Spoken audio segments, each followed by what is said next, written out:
Okay, so in this video, I'm going to show you guys how to kick someone out of your Netflix account. So yeah, let's get started. So what you want to do is you want to open Netflix in the browser and not the app or anything like that.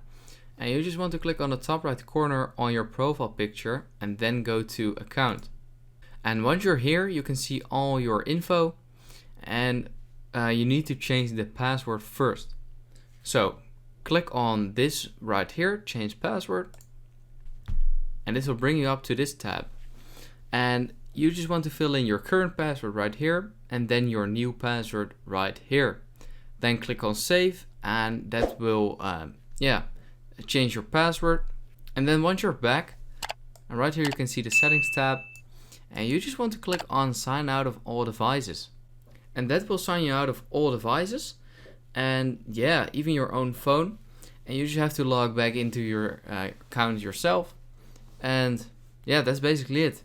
So if this video helps you out, please leave a like and let me know in the comments if it worked. I'll see you next time. Have a good day.